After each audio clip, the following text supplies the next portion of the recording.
My name is Taylor Knox, and if you had asked my father, General Harrison Knox, he would have told you I was the family disgrace.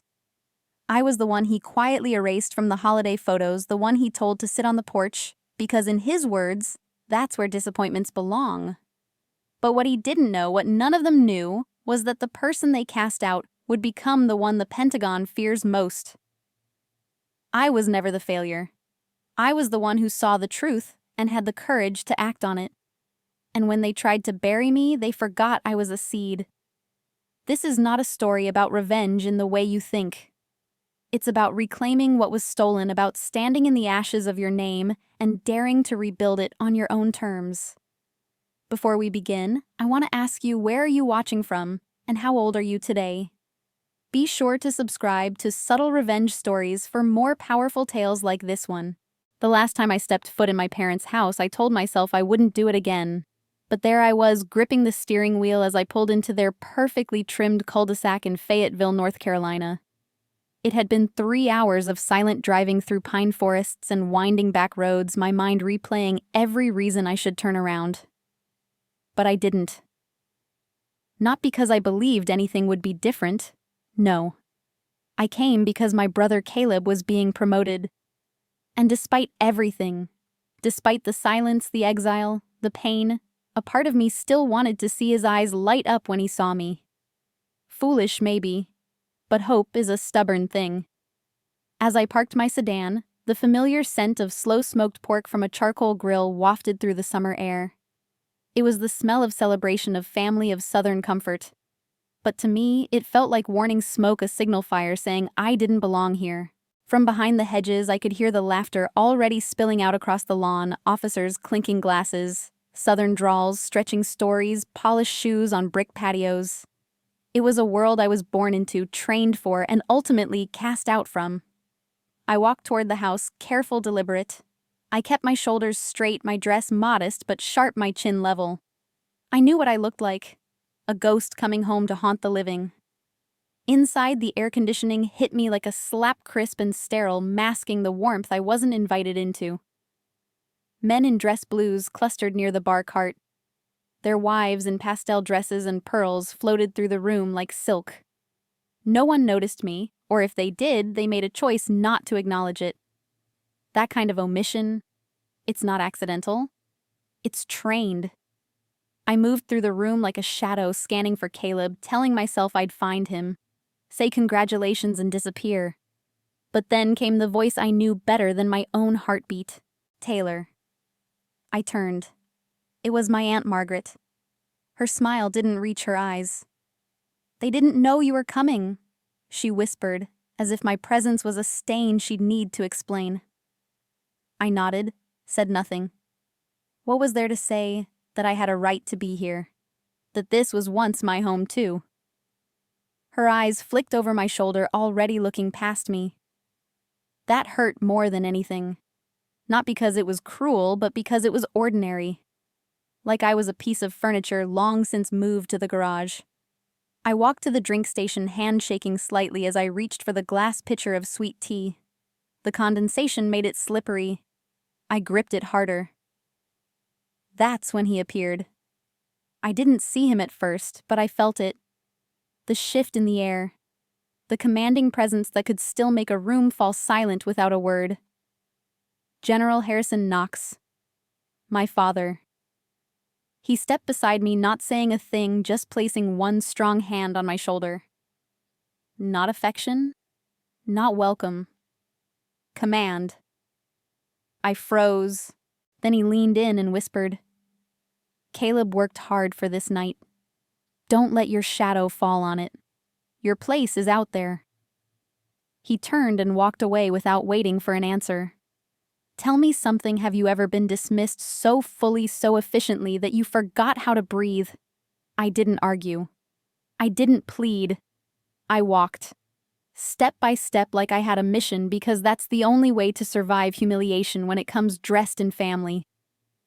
The sliding glass door whispered shut behind me, sealing me off from the party, from the polite clinks of crystal, from the laughter that somehow felt louder now. The porch was empty, save for one folding chair and the silent hulk of a gas grill. I sat. The chair's cold metal pressed against the backs of my legs through my dress slacks, unforgiving and unfamiliar. I set my glass of sweet tea on the armrest, watching the ice slowly melt. Inside, my brother Caleb held court. I could see everything through the large pane of glass. He looked so much like our father, broad-shouldered, commanding, with that easy smile that made people lean in. And they were leaning. Every guest. Every officer. My mother moved through the crowd with that southern grace she wore like a second skin. She laughed in the right places, refilled glasses, adjusted place settings like a practiced diplomat. Her eyes never once drifted toward the porch. Of course not. I wasn't part of the performance. I was the forgotten line in the script that got cut in rehearsal. And yet I couldn't look away. It was like watching someone else's dream play out a dream I used to believe was mine. I saw my father raise his glass. His lips moved. I didn't need sound. I knew the words by heart. To Caleb, the son who carries on the Knox legacy with honor and distinction. A cheer. Applause. Pride radiating from every corner of that backyard like stage lights. And then the projector. I blinked. A white screen lit up under the oak tree, and for a moment, a wild thought flickered. Maybe it was a photo reel from our childhood. Maybe there'd be a picture of us muddy from playing in the woods, faces smeared with popsicle juice. But what appeared was a single polished photo. A family portrait.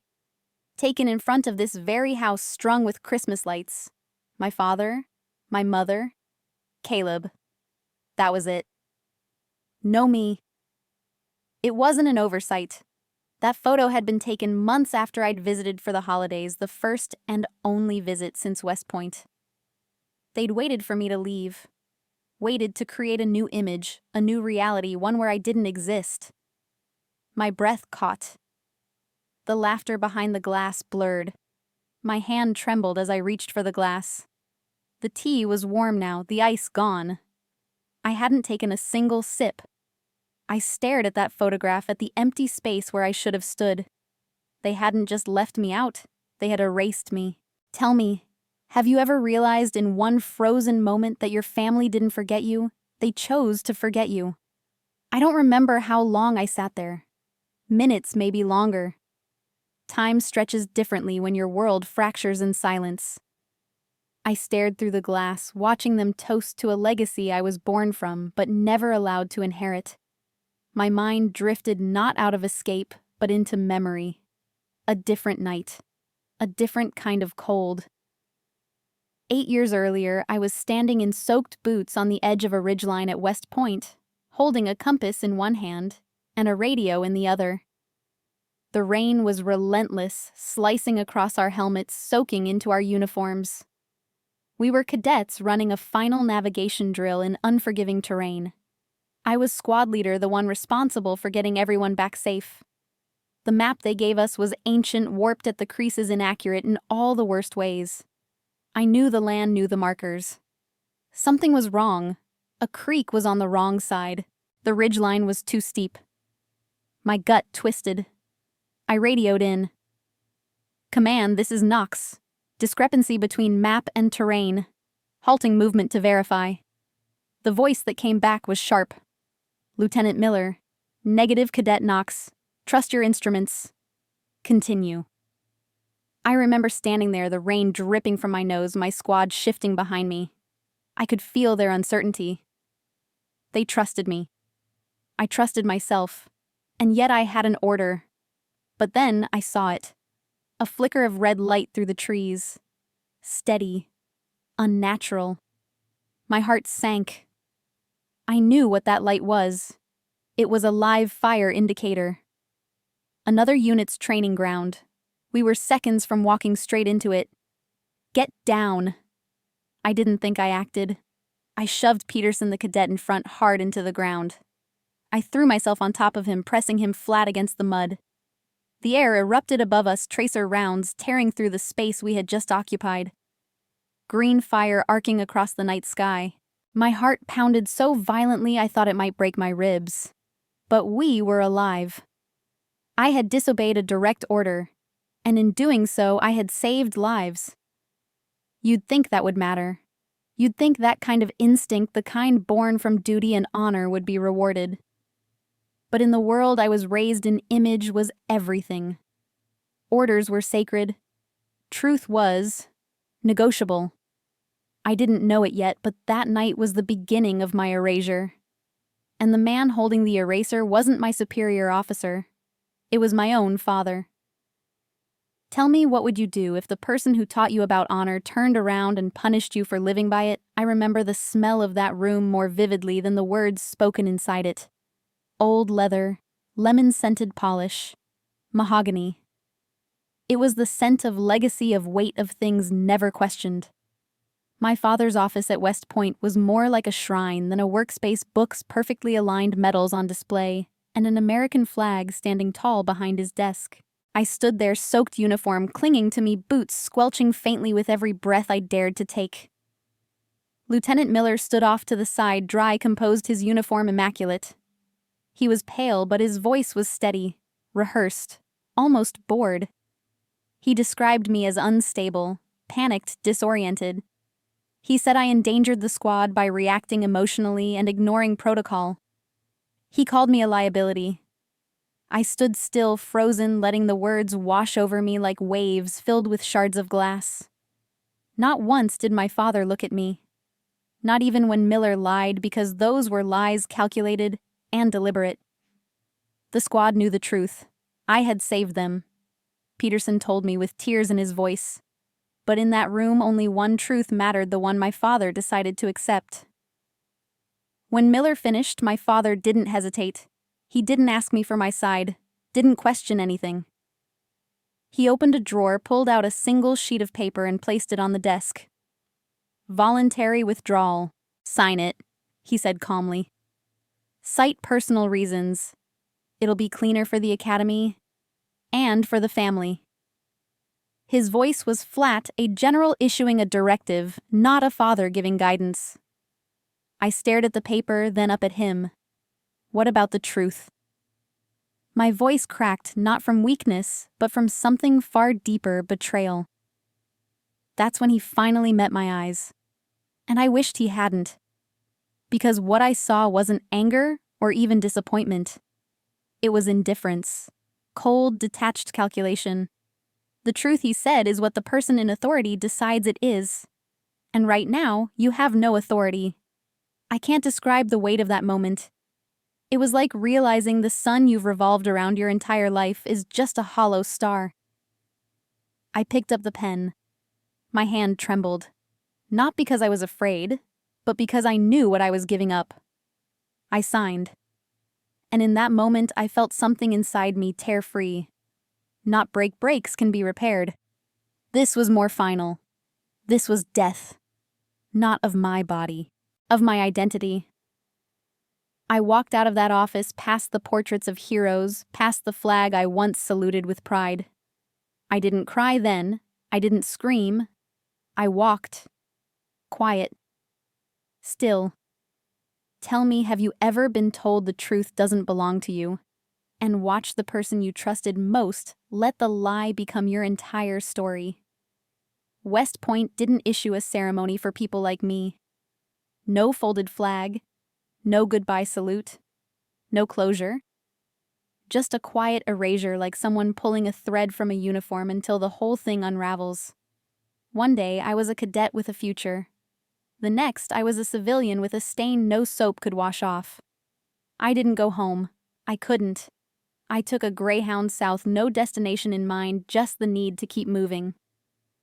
Eventually, I found myself in Richmond, Virginia, working the graveyard shift at a Waffle House off Interstate 95. The smell of burnt coffee and fried bacon clung to my hair. My uniform changed from polished boots to grease-stained sneakers. The girl who once plotted military maneuvers was now memorizing the difference between scattered and smothered hash browns. It was humiliating, but it was also quiet. And in that quiet, something inside me hardened. Not bitterness. Not yet. It was more like numbness. I didn't talk about what happened. Not to my coworkers. Not to myself. I lived in a cheap motel with flickering lights and paper-thin walls. My paycheck barely covered the room, but it was mine. I woke up at noon, showered in silence, ate cheap cereal straight from the box. Then I walked to the diner and disappeared behind an apron. That was my life. Until one night, 3 weeks in, while mopping the black and white tiles after the last customer left, my burner phone buzzed in my pocket. Blocked number. I almost ignored it, but something, call it instinct, made me answer. Knox, a woman's voice said. Cool. Measured. Not a question. A statement. Who is this? I croaked. My throat was dry from lack of use. She didn't introduce herself. Just said, be at this address. Tomorrow. 1400 hours. Come alone. Click. I stood there, mop in one hand, heart thudding in my chest. I didn't sleep that night. The address was in Arlington. I took the cheapest bus I could find my entire life in a secondhand backpack. What waited for me was not an apology. It wasn't a rescue. It was a door, a different kind of door. One that didn't lead back to who I was, but towards something I couldn't yet name. Looking back now, that moment, standing on the greasy tile phone still warm in my palm, was the beginning of my resurrection. But then, all I knew was this: someone had found me. Someone who saw past the lie. And that was enough to make me move. Let me ask you, when the world closes every door on you, would you have the courage to walk through the one that doesn't even have your name on it? The building didn't look like much. Gray windowless, wedged between a dentist's office and an empty storefront. The kind of place you'd pass 100 times and never remember. But as I stood outside it in the soft drizzle of a Virginia afternoon, every nerve in my body was lit like a live wire. I walked in. No security guard, no receptionist, just a single elevator at the end of a too-quiet hallway. I pressed the button, no floor numbers, only a card slot. As if on cue, the elevator opened, and inside stood the woman from the phone. Mid-40s, crisp black slacks, no makeup, short hair, and eyes like a hawk. She didn't say hello, just nodded for me to enter. When the doors shut, the air shifted, tighter, colder. Major Evelyn Shaw, she said finally. Orion Division. I'd never heard of it, but the way she said it made it sound more like a decision than an assignment. On the top floor, she led me into a bare conference room. No flags, no insignias, no windows. Only a single thick binder sitting in the center of the table. She motioned for me to sit, then opened the file with clinical precision. My file. It was thick, thicker than it should have been. Pages of reports, some I'd never seen. A few stamped with red ink. We've read everything, she said. The official and the unofficial. She paused, gauging my face. The official version calls you unstable, insubordinate. A threat to cohesion. But the unofficial one, compiled from field interviews, tells a different story. That you saved 3 lives. That you kept your head when others lost theirs. She leaned forward, her voice lower now. We're not interested in the drama. We're interested in results. You delivered. I didn't speak. I wasn't sure what I could say that would matter. She slid the binder toward me, then placed her hands flat on the table. This is Orion Division, she said again. We don't exist. You'll have no official rank, no medals, no public record. Your name, Taylor Knox, will vanish from every database. You will become a ghost. In return, you'll have purpose. Her words hit me like slow, deliberate thunder. You'll go where others can't. Do what others won't. You'll be a scalpel in the dark. Her voice was sharp, now surgical. We won't love you, but we will never lie to you. That last sentence lingered. I didn't realize how starved I'd been for honesty until she offered it like a rations kit in a war zone. I looked down at the blank contract. The pen beside it was heavy stainless steel, no branding. No ceremony. Just the choice. I signed without asking questions. Not because I trusted her, but because for the first time in years someone was looking at me and seeing something other than shame. I didn't know what Orion truly was, not yet. But I knew what it wasn't. It wasn't built on lies. It wasn't afraid of the truth. And that was enough. Tell me, if someone offered you a chance to disappear, not out of fear but to become powerful in silence, would you take it? Training didn't begin with a rifle. It began with silence. Not the absence of sound, but the absence of identity. They stripped everything: my name, my background, even the way I walked. In Orion, anonymity wasn't just protection, it was power. We weren't soldiers, we were instruments. The first 6 months felt like drowning in quiet intensity. I was taught to disappear in plain sight, to extract information from a glance, to hear a lie buried inside truth. There was no shouting, no forced marches, just constant recalibration. A stare held too long, a breath taken too quickly. Even the way I sipped coffee was corrected. "You're not a person anymore," one instructor told me. "You're pattern and intent." That's it. I didn't argue. I absorbed. Every day they broke me down, not to humiliate, but to rewire. They trained me in behavioral analysis, encryption theory, surveillance tradecraft. I learned to disappear into crowds, how to exist in the white noise of society without ever being noticed. I spent hours sitting motionless in food courts, malls, church parking lots, learning the rhythm of human chaos until I could predict it. I became fluent in 5 new languages. Not conversational, operational, enough to charm, lie, and vanish in Istanbul or Hanoi without raising suspicion. But the most important skill I learned had nothing to do with code or disguise. It was restraint. In Orion, silence was not just discipline, it was a weapon. You don't confront a target. You corner them with truth they don't know you found. You don't react. You observe. Let them show their weakness, then exploit it without a word. I adapted quickly. Maybe too quickly. My instructors began to comment on it. "You've lived under command," one of them said. "You know how to obey. But now you need to learn when not to."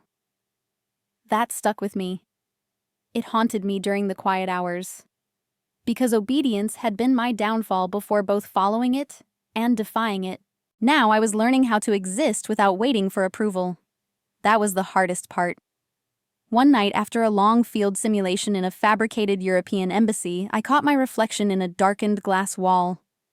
I stopped cold. The woman looking back wasn't Taylor Knox.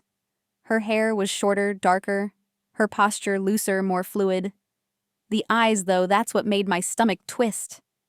They were flat, not dead, but empty of something I couldn't name.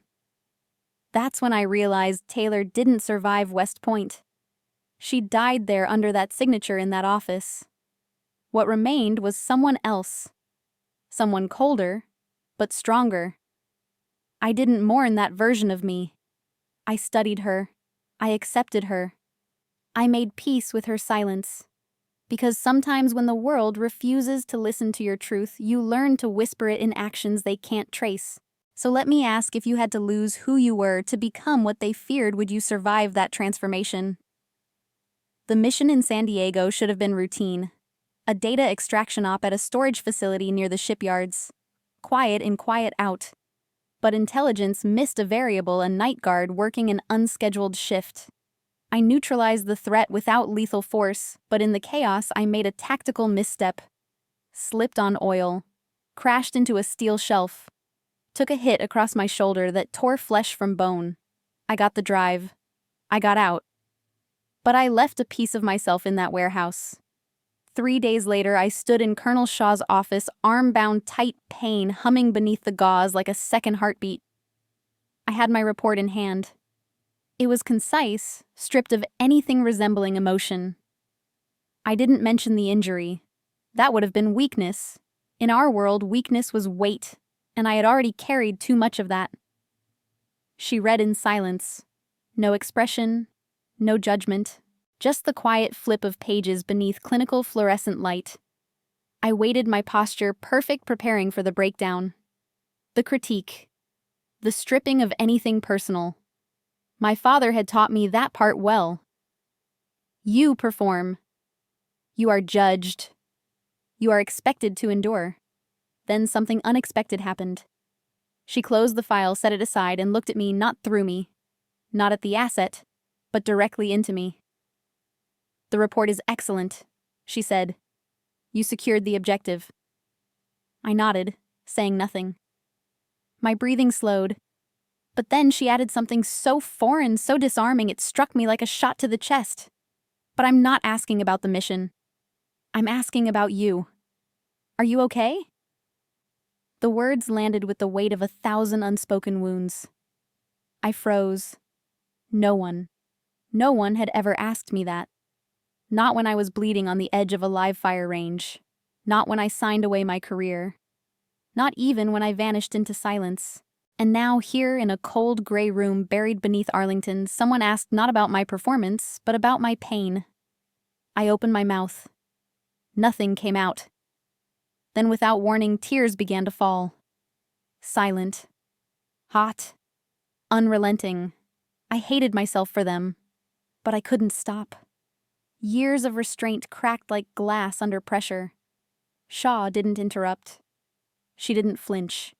She simply reached into her drawer, slid a box of tissues across the table, and waited. No judgment, no pity, just presence. When the sobs finally subsided into shallow breath, she spoke again. Your father taught you that strength is silence, that pain is failure. He was wrong. She paused, letting it land. Real strength is knowing when you're broken and standing anyway. Her words reached something in me I didn't know was still alive. A voice. My voice. And for the first time in years, I felt seen. Not as a disappointment. Not as a ghost. But as a person. Tell me, when was the last time someone looked past what you do and asked who you are underneath it all? After that day, something shifted in me. It wasn't loud. It wasn't immediate. But it was undeniable. Colonel Shaw had cracked open a door I'd spent years sealing shut. I'd built my life on silence, on detachment. I believed it kept me sharp, safe, untouchable. But all it had really done was keep me isolated. And now her words echoed in my head like a bell I couldn't unring. He was wrong. Over the weeks that followed, I found myself revisiting the idea of strength, what it meant, who it served. My father had defined it as control. You control your voice, your body, your story. You do not yield. But Shaw introduced something else, something terrifyingly human. Vulnerability. It made me think of the nights I spent alone in my motel room before Orion nights, when I'd scroll through podcasts on my phone with the screen-dimmed volume barely audible, as if even listening to them might be a betrayal of the stoicism I'd been taught. One voice always cut through. Brené Brown. A researcher, not a soldier. But somehow she made more sense to me than any general ever had. Vulnerability is not weakness, she said. It's our greatest measure of courage. I used to listen with headphones tucked under my pillow like they were secrets. Now I listened in the open as I ran surveillance sims or calibrated network protocols. Her words weren't softness, they were steel forged in fire. And they helped me realize something I hadn't dared admit. The military had always been my religion. West Point was my cathedral, my father, my God. When I was cast out, I thought I'd been damned. But Shaw's office wasn't a confessional. It was a reckoning. And I wasn't broken. I was unfinished. I started journaling again, something I hadn't done since the academy. Not reports, not data logs, just thoughts. Fragments of memory. Questions I was finally brave enough to ask. Like, what if obedience isn't loyalty? What if silence isn't strength? What if survival is just the beginning, not the end? I didn't share these questions with anyone. Orion didn't encourage intimacy. We were still ghosts. But inside me, something had begun to take root. A rebellion not against command, but against the part of me that believed I didn't matter. Shaw never said it outright, but I understood now what she was doing. She wasn't trying to make me whole again. She was giving me permission to rebuild. I still completed every mission. Still wore my mask. But now, behind the blank stare and tactical precision, there was something else. A spark. A name. Mine. Let me ask you, what belief about yourself have you been carrying for years? Because someone powerful told you it was true. The peace didn't last. It never does. One evening, I was inside a mobile command unit stationed just outside Fort Liberty, overseeing a secure data transfer for an Orion intercept op. The trailer hummed with quiet precision servers, blinking screens, glowing fans, whirring in rhythmic pulses. I liked that sound. It made sense. Predictable. Contained. I was alone, logged in under a rotating clearance protocol, finishing a checksum verification. Then my encrypted terminal pinged. Not a standard op alert. Just a blinking icon voice call. Unlisted number. High priority. Internal clearance confirmed. My pulse quickened. I reached for the headset, hesitated, then accepted. Knox, I said. Silence. Then a sound I hadn't heard in 8 years. A voice that once filled rooms with certainty and crushed doubt like glass under a boot. What the hell are you doing down there, Taylor, my father? The name on his personnel file read, Retired General Harrison Knox. But the voice that crackled through the secured line wasn't a decorated strategist. It was a man vibrating with panic and rage. Sergeant Major Thorne just called me, said his men were ordered to salute you. General Knox, ma'am, are you actively trying to embarrass this family? His words hit hard, not because they hurt, but because they confirmed what I'd always known. He didn't call out of concern. He called because someone else had seen me. A ghost saluted in public, and that was a problem for him. I didn't respond. I let the silence stretch. It always unnerved him. He mistook it for defiance. I knew better. Silence was control. You listen to me, he spat. You are a dropout, a disgrace, and whatever fantasy you're playing at ends now. I don't know how you got that clearance, but I will find out. I will shut it down. Do not test me. And there it was. The threat. Not implied. Spoken. He didn't understand the irony. For a man obsessed with control, his desperation reeked of power slipping through his fingers. I let him unravel. I didn't raise my voice. I didn't justify my existence. I simply waited until his anger burned through itself like dry kindling. Then I said, calm, even deadly precise. You won't investigate anything, General, because you don't have the clearance. Silence. Cold. Absolute. And then before he could respond, I added, you should hope I never decide to investigate you. Then I cut the line. My hand trembled not from fear, but from something cleaner. Rage, not the kind that blinds, the kind that clarifies. That call didn't bring me back to the past. It awakened the part of me he thought he had destroyed. He made one critical mistake. He reminded me that I still had a weapon. And for the first time in 8 years, I intended to use it. Tell me, what would you do if the person who erased your truth suddenly realized you were the only one who could erase theirs? I didn't throw anything. Didn't scream. I just stood there in the sterile bathroom of the command unit, staring at my reflection in the polished steel mirror. My face was calm, too calm.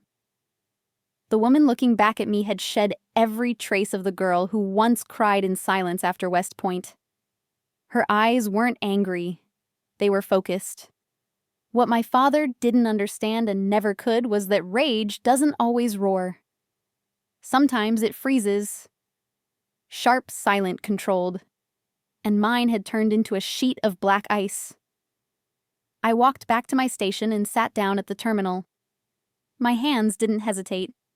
I logged into the Orion archives using my multi-auth credentials keys layered so deep the average defense contractor would drown just trying to trace the first path. I wasn't going to make noise. I was going to make pressure, sustained, precise, untraceable. The folder I pulled up hadn't been accessed in years. It was flagged dormant. The name on it was almost poetic. Project Nightingale. To anyone else, it would have sounded like a dead op. But to me, it was personal. It was the name I gave a very special contingency plan, one I designed during my first year in Orion, in the middle of a dark insomnia stretch when ghosts of West Point wouldn't leave me alone. The trigger wasn't software. It wasn't remote. It was human. A single object given with a smile and a quiet hope that one day someone would want the truth. A field notebook. Standard issue olive drab. Waterproof paper. Harmless. Unassuming. I gave it to Caleb the day he graduated from officer candidate school. I remember his expression, polite, appreciative, distant. "Thanks, sis," he said. Then almost as an afterthought, "But I think I'll stick with Dad's methods." I smiled back. Didn't argue. That's what people like me learn to do. Let them think you've stepped away from the table. Meanwhile, you're building the floorboards beneath it. Laminated into the thick back cover of that notebook, stitched so fine it was invisible to the naked eye, was a wafer-thin data disk. Hardened, passive, waiting. I never told him, because back then it wasn't a trap. It was a lifeline. A whisper to the brother I once shared backyard forts and flashlight stories with. If he ever started asking questions, it would lead him here. That's what my father had triggered with his call. Not just my anger, but my certainty. Caleb would notice the salute, the secrecy. He'd ask. He always did. But he needed a nudge, not a message from me. That would be too easy to dismiss. He needed a whisper from the shadows. Something to ignite the one thing I knew still lived under his training curiosity. I composed an anonymous message, routed through 7 countries, encrypted and scrubbed. One line only. If you want to know who General Knox really is, ask about Lieutenant Miller's report. West Point, 2016. I hit send and leaned back. It was out of my hands now. Tell me, have you ever placed your faith in someone who once let you down, hoping this time they'd finally choose the truth? The first day, nothing happened. I kept to my assignments, maintained my protocols, ran a quiet surveillance check along the East Coast encryption grid. My fingers moved, my eyes scanned, but part of me was listening for a ping that never came. That night, I went home, poured a glass of water, and stared at the ceiling of my apartment, wondering if I'd misjudged him. Caleb wasn't a fool, but he'd grown up idolizing the same man who erased me. Maybe that idol still lived too deep in him to uproot. The second day passed. Still silence. I didn't allow myself to hope or to doubt. I just waited. Because sometimes the most dangerous thing you can do is move too soon. On the third day, I monitored a flagged export from a Romanian shell corporation and wrote an internal report. Nothing out of the ordinary. But something in my chest had started to tighten. A coiled thread of pressure that grew with each hour. Maybe I'd miscalculated. Maybe he'd thrown that notebook away years ago. Or worse, maybe he'd read the truth and decided it wasn't enough. That the version of our father he wanted to believe in was stronger than any document I could offer. But then, on the 4th night, at 02:17 hours, the terminal chimed. Just once. A single notification window opened on the secure channel. Black screen, white text. Project Nightingale activated.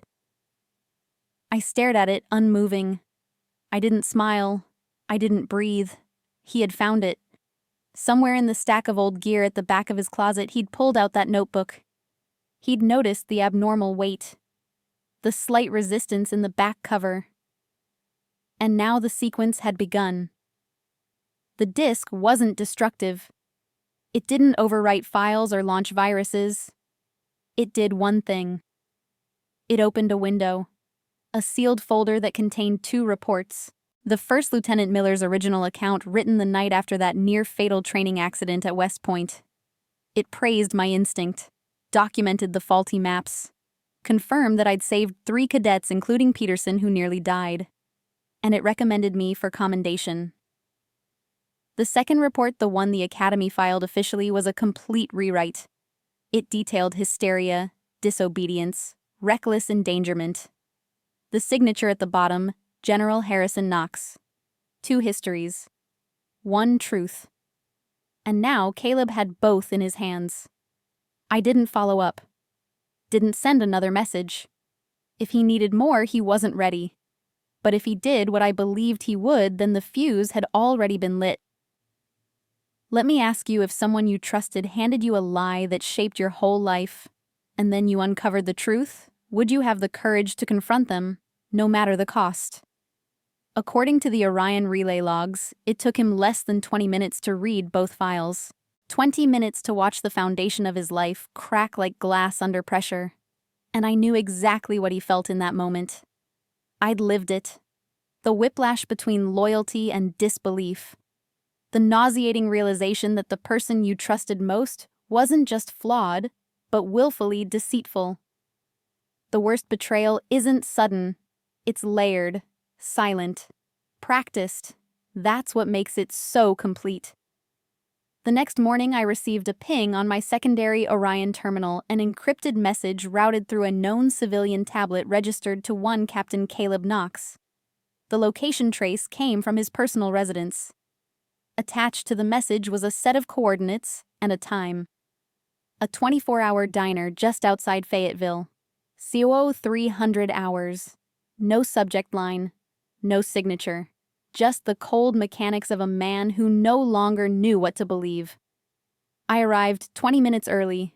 The diner was mostly empty, save for a trucker asleep in his booth and a waitress chain-smoking behind the counter. I picked the back corner, ordered black coffee, waited. At exactly 0300, he walked in. No uniform. Just jeans, boots, and a look in his eyes I hadn't seen since we were kids playing truth or dare under a blanket fort. Only this time the truth was heavier than either of us had ever imagined. Caleb slid into the booth opposite me. He didn't say hello, just pulled his tablet from his backpack, set it on the table, and turned the screen toward me. The 2 reports sat side by side. His voice was low, almost a whisper. "What is this?" I didn't answer. He already knew. He wasn't asking for facts. He was asking for confirmation that everything he'd built himself on had been a lie. I met his eyes steady and unblinking. "That's the choice," I said quietly. "It's always been the choice. Dad's legacy or the truth." He leaned back, jaw tight, breathing shallow. I could see the war playing out behind his eyes, training versus instinct, image versus integrity. He looked down at the screen again, tapped it once, then locked it. "I never saw it," he muttered.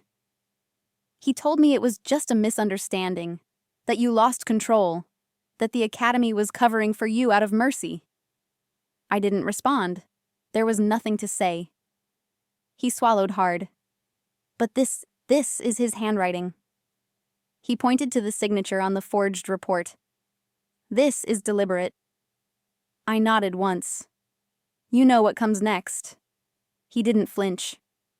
"We don't go to court," he said, more to himself than to me. He'd twist it, spin it, make it about patriotism, reputation. "Exactly," I replied. "We do it the way he never expects. Quiet, clinical, final." Caleb stared at the tabletop, then at me. The brother I'd lost was gone. But the man across from me, the one who'd chosen truth over comfort, he was someone new. Someone stronger.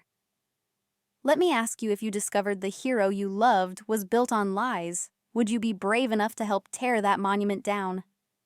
We didn't alert the press. Didn't call lawyers. We didn't even contact the Academy. That would have given him oxygen and audience. And men like my father don't crumble in public. They perform. Instead, we requested something far more dangerous, a procedural integrity hearing with the Federal Security Review Board. It's not public. It's not televised.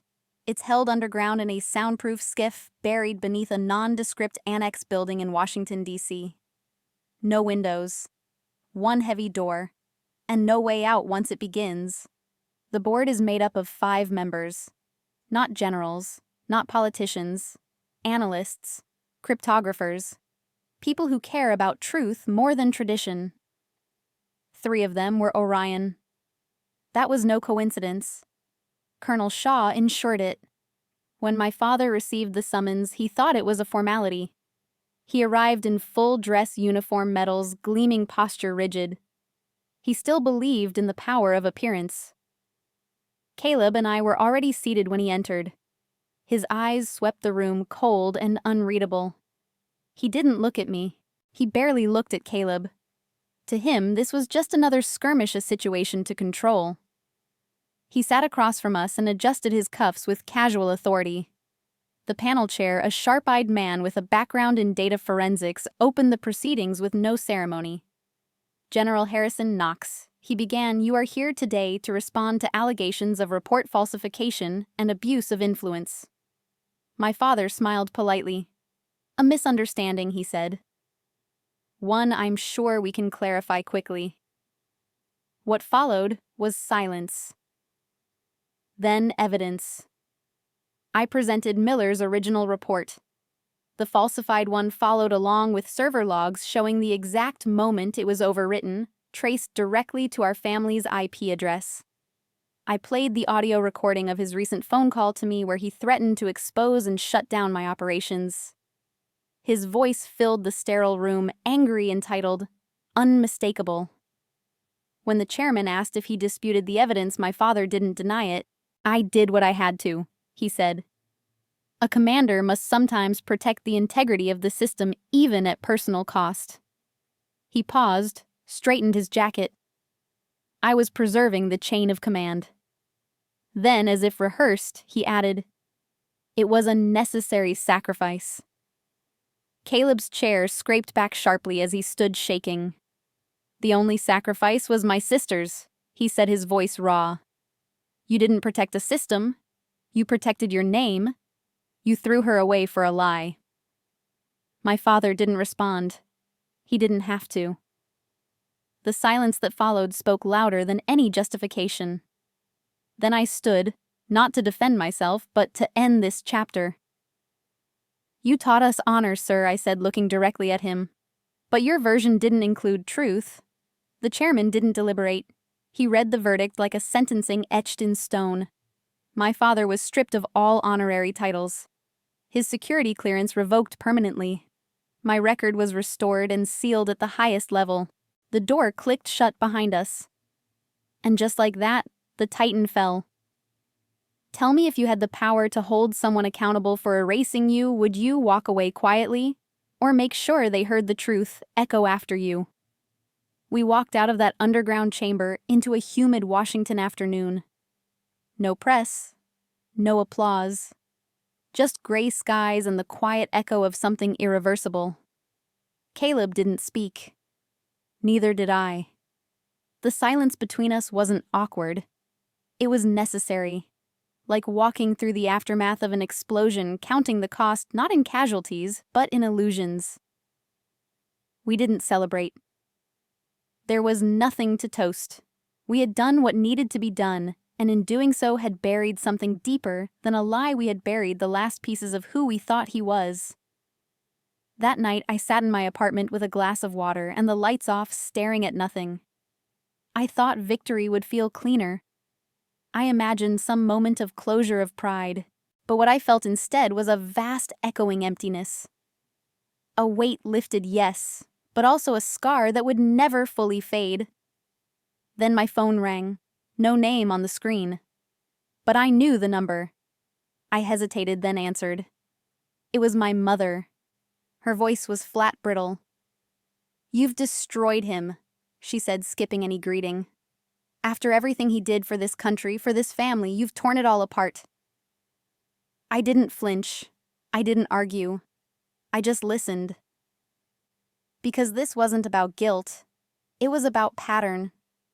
She was protecting the version of him she needed to believe in. Not the man who betrayed me, but the one who kept the lights on, who stood proud in uniform, who looked like a father even if he never acted like one. "No," I said, finally, my voice low. "This family was destroyed a long time ago. We just turned on the lights." I hung up before she could answer. That was the last time I would ever hear her voice. No dramatic goodbye. No tears. Just a door finally closed. A few days later, Caleb showed up at my apartment. He didn't knock like a visitor. He walked in like a brother. In his hand was a small velvet box. Inside it were his captain's bars. He set them on my kitchen table without a word. "I've requested a transfer," he said. "Leaving Special Forces. Taking a systems integration post at the Pentagon. It's quiet work." I stared at the silver insignia, cold under the fluorescent light. "Why?" He exhaled. "Because I can't wear these anymore. Not without thinking about what they cost you. Not without knowing they came from a legacy built on lies." I pushed the box back toward him. "They're just metal, Caleb. The honor doesn't come from them. It comes from the person who chooses how to wear them." He nodded. Didn't argue. We sat in that silence again. But this time it wasn't filled with pain. It was filled with something close to peace. Let me ask you, if you finally tore down the story that broke you, could you live in the stillness that followed, even if no one came to say, "Well done"? 6 months passed. Not quickly. Not dramatically. Just passed. The sharp edges of everything began to dull. Not from forgetting, but from no longer needing to carry them so close to the surface. Caleb settled into his new desk role at the Pentagon. No more jump missions, no more midnight deployments, just routine, structure, predictability. Some might have seen that as a downgrade, but for him it was something else entirely choice, and for the first time it was his. We didn't see each other every day, but we met for lunch once or twice a week. Always low-key. Always casual. Gyros from a street cart on Constitution Avenue. Tacos on a bench behind the Lincoln Memorial. There was no ceremony to it. That's what made it feel real. We talked about small things, software bugs, traffic, the abysmal performance of the Washington Commanders. We didn't talk about our parents, not because we were avoiding it, but because it no longer needed saying. Their absence had become a quiet, neutral presence in our lives, like a room you no longer enter but know is still there, locked and collecting dust. One warm afternoon, as we were finishing our lunch under a line of cherry trees, Caleb pulled something from his jacket pocket and placed it on the bench between us. It was a pin. Simple. Silver. Shaped like a shield. No rank, no insignia, just weight and intent. "I had this made," he said. "It's not official, not tied to any command, but it's ours." I picked it up. It was cool to the touch, solid, heavy in a way that didn't come from metal. "The Knox unit," he said quietly. "Not the name Dad gave us, the one we built for ourselves." I held the pin in my palm for a long time. Then I nodded and pinned it inside my jacket where no one else could see. That moment didn't change everything. It didn't erase the pain, but it marked something I never thought I'd have again, a beginning. We had been siblings by blood, but now we were allies by truth. And that meant more than anything our father had ever carved into a plaque. I don't know what made Caleb create that pin. Maybe it was guilt. Maybe it was pride. Or maybe, like me, he needed to carry something forward, something that hadn't been touched by lies. Let me ask you, if your family name was a wound, would you dare to reclaim it, reshape it and wear it again? Not as armor, but as proof you survived. 1 week later, I received my next assignment. Long-term, overseas, high discretion, the kind of mission that didn't exist on any calendar and wouldn't appear in any retirement speech.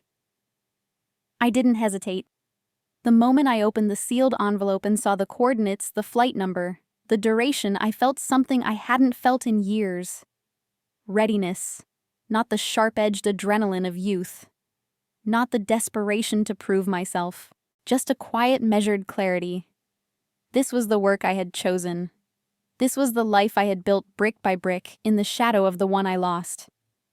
I didn't tell Caleb immediately. I waited until our next lunch, sitting across from him outside a noodle shop tucked between federal buildings. I told him it would be a while. No details. Just time and distance. He nodded. Didn't ask for more? That was our agreement. No questions unless volunteered. Will you be okay? He asked using the words Shaw once gave me. I smiled. I already am. Before I left, I made a quiet detour. I took a walk to the National Mall, letting the city buzz in the distance. I found myself drawn almost magnetically to the Vietnam Veterans Memorial. I hadn't been there since I was a child. The polished black granite shimmered in the afternoon sun, etched with names, endless names. I ran my fingers along the wall, feeling the grooves of sacrifice, of silence, of legacies built on truth, not ceremony. My father had always spoken of legacy like it was something to protect, to polish, to pass down like an heirloom. But standing there among those names, I realized he had misunderstood everything. Legacy isn't a headline or a family crest. It's not medals or titles. It's what remains after you're gone in the quiet choices you made when no one was watching. That wall didn't whisper about rank. It whispered about courage. And I finally understood that mine didn't begin at West Point or end in that office where I signed my name away. It began the moment I chose not to disappear. When I chose silence not as surrender, but as preparation. I reached into my coat and pressed my fingers to the silver pin inside. The Knox unit. A symbol of something not inherited, but created. Not by force, but by survival. As I turned to walk away, I didn't feel small. I didn't feel erased. I felt present, planted, grounded. For the first time, I wasn't chasing a ghost or fleeing a past. I was standing in my own name. Let me ask you if you could rewrite what your family name means, not just to the world, but to yourself. What would you make it stand for? My flight departed from Andrews Air Force Base just before sunrise. No ceremonial send-off. No embraces on the tarmac. Just me and a handful of quiet professionals loading onto a C-130 transport plane, our gear minimal. Our conversations non-existent. That's how it's supposed to be. This kind of work doesn't leave room for goodbyes. I climbed the ramp, took my seat against the cold metal wall, and buckled in. Across from me sat a man with a scar that split his eyebrow in half, and a woman with hands that never stopped twitching.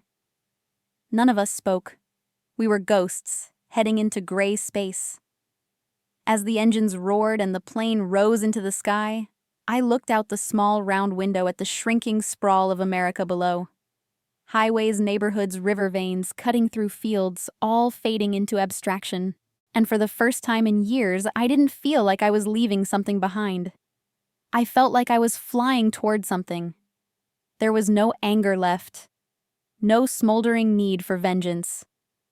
That part of me had burned out somewhere between that cold porch in Fayetteville and the steel echo of Shaw's office. What replaced it wasn't peace in the soft sense. It was stillness. A stillness I had earned. I closed my eyes and thought of the people who helped me get here, not the ones with stars on their collars or plaques on their walls, but the ones who saw me when I was invisible. Peterson, who once looked me in the eyes in a muddy field and whispered, "You saved us." Shaw, who asked, "Are you okay?" and meant it. Caleb, who chose the truth even when it cost him his hero. Those were my people, my real unit. Not forged in bloodlines, but in fire. And in that moment, with nothing but engine noise around me, I reached inside my jacket and pressed 2 fingers to the silver shield pinned near my heart.